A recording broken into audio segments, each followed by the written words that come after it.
maravillosa visita de una amiga y colega de allá del norte de Uruguay, que está conmigo hoy, Eneida, así que una gran alegría.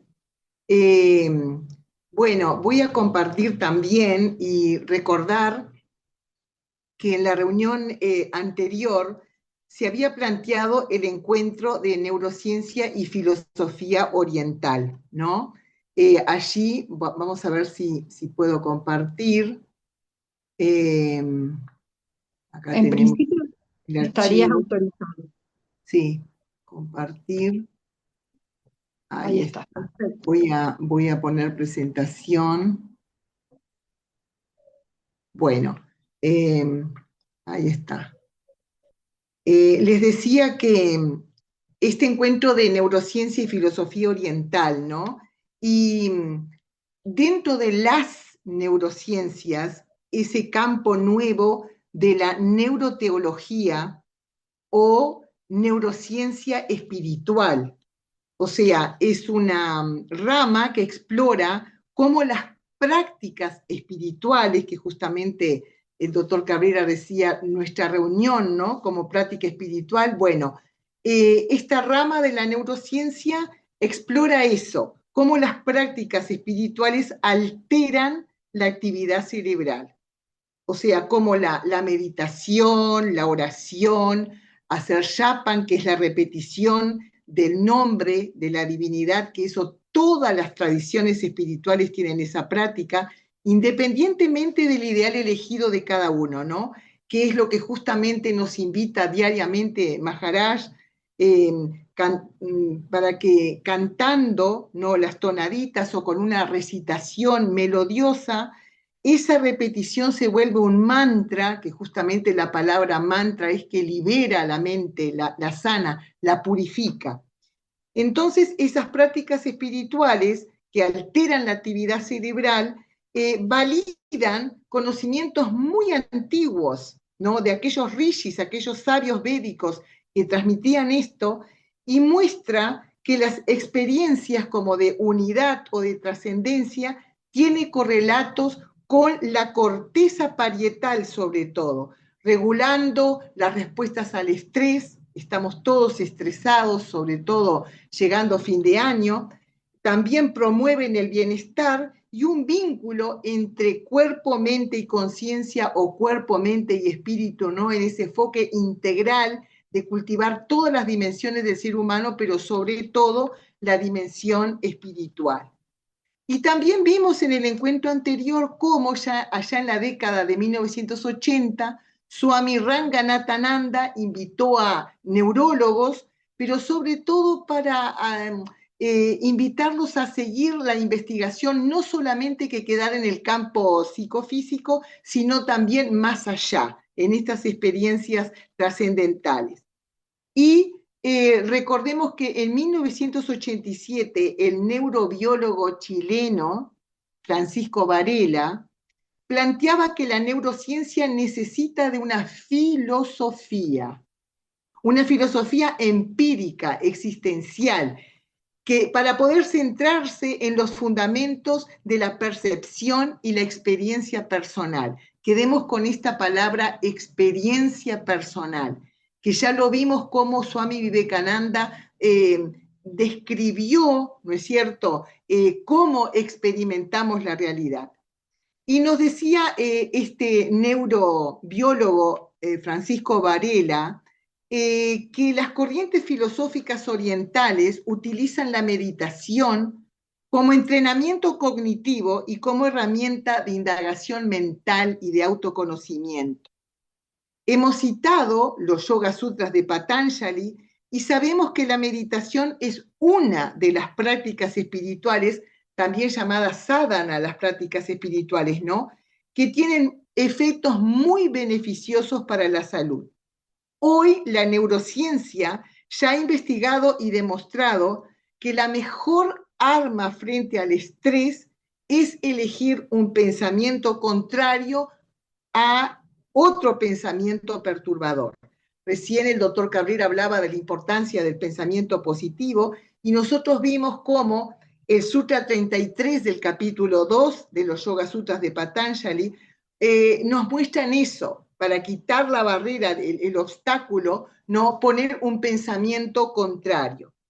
Y eso la neurociencia lo explica hoy y dice que la corteza cingulada está por detrás de ese cambio de rumbo. O sea que hay un cambio en los circuitos neuronales y a eso se refiere la neuroplasticidad. Esa capacidad que tiene el cerebro para reorganizar las conexiones, para cambiar la estructura y la función. Y lo importante es que eso se da a lo largo de toda la vida, como recién se dijo, y que no importa la edad, ¿no?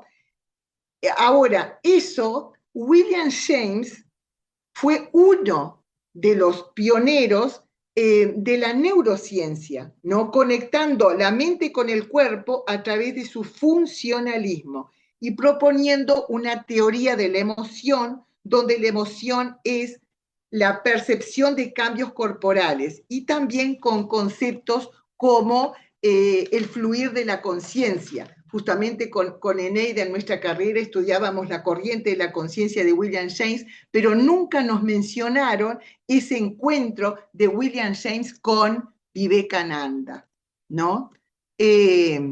Por eso acá los vemos a estos dos grandes, así como Vivekananda se encontró con Nikola Tesla, también es muy relevante ese encuentro, que William James fue uno de los primeros en descubrir la neuroplasticidad. En 1890, en su libro Principios de Psicología, ya señalaba que el cerebro tiene una extraordinaria plasticidad, ¿no? Acá tenemos la primera versión de ese libro, Principios de Psicología.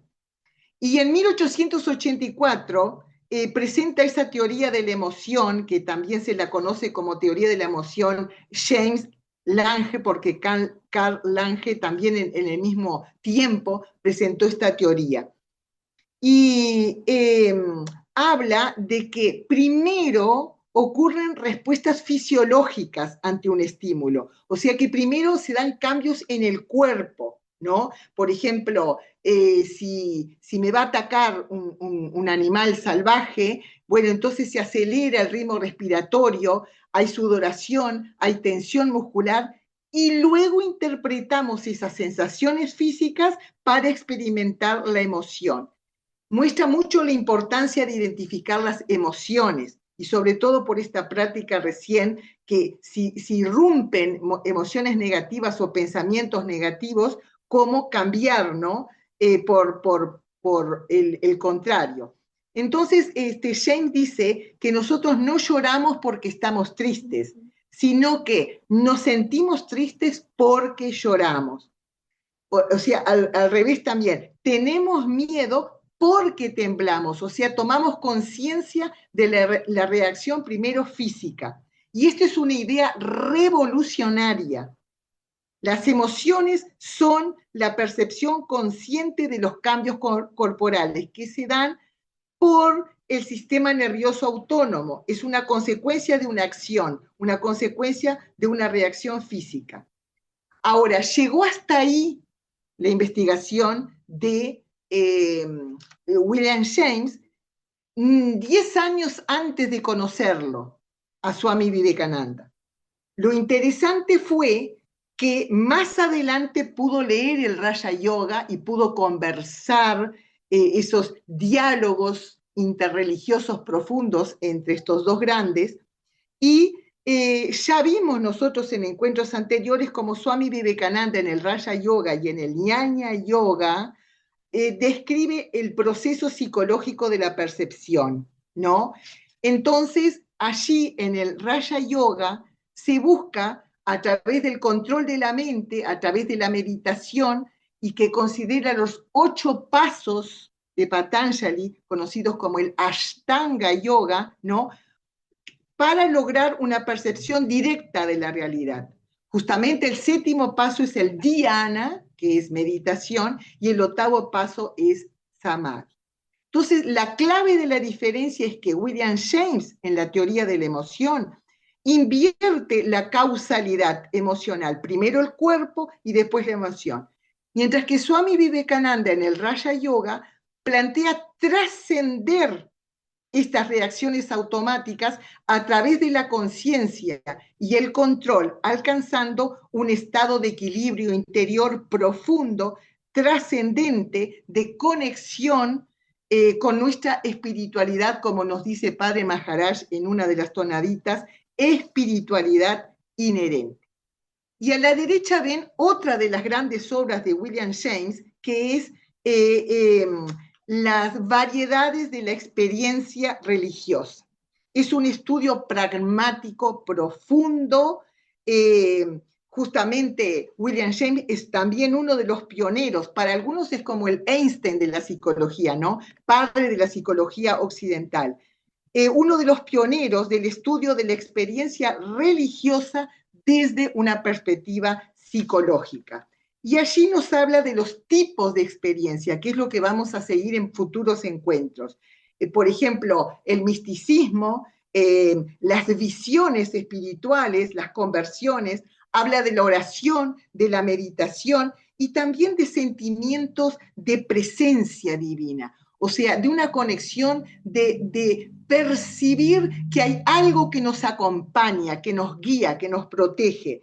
Y yo recuerdo que Swami Purnabodhanandaji Maharaj el pasado jueves, en la celebración del aniversario de la Santa Madre, compartió una carta de M, ¿no? Mahendranath Gupta, una carta que le envía a un devoto, Umesh, y justamente este devoto estaba como triste, el Baja Samadhi del fallecimiento de la Santa Madre ya había pasado, se sentía huérfano y como que iba aumentando esa sensación de infortunio. Y M, brillantemente en la carta, que justamente era un entorno de que se estaba celebrando el Durga Puja, entonces le dice, la Santa Madre como Sri Durga viviente. Y como buscadores espirituales que somos, ella debe ser reencontrada, ¿no? O sea, sentir su presencia en su invisibilidad, o sea, invisible para el órgano físico, pero no para el ojo espiritual. Me parece muy relevante que eso es un tipo de experiencia espiritual que lo menciona William James en el libro. Y acá vemos que vamos a seguir con esto en la próxima por efectos del tiempo, el encuentro entre William James y Swami Vivekananda en la casa de Sarah Ole Bull, ¿no? Su nombre era Sarah Chapman Turnbull, que fue una escritora norteamericana que estuvo casada con el gran violinista noruego Ole Bull, y que fue discípula de Swami Vivekananda, dedicada a ayudar al movimiento Ramakrishna, y sobre todo finalizo que en este importante diálogo interreligioso que se da entre William James y Swami Vivekananda, hay palabras del maestro de Swami Vivekananda, ¿no? Sri Ramakrishna, que ilustran esta idea, porque Sri Ramakrishna dijo, uno debe de tener esa devoción incondicional hacia su propia religión, pero no por eso debe odiar a otras religiones, al contrario, debe tener una actitud amistosa hacia ellas. Eso es el verdadero diálogo interreligioso, ¿no? Y finalizo con un poema de un filósofo y poeta, Srinarayan Guru, que expresó esta idea en este poema. Dice, refiriéndose a la divinidad, tú eres la creación, el creador y la mágica variedad de las cosas creadas. ¿No eres tú, oh Dios, incluso la sustancia de la creación también? Tú eres Maya, eres el agente de esto y también su disfrutador. Como tú eres ese bueno que también elimina Maya para conceder el estado de unidad. Bueno, muchas gracias. Jai Thakur Saima. Voy a ver si puedo. Maestro.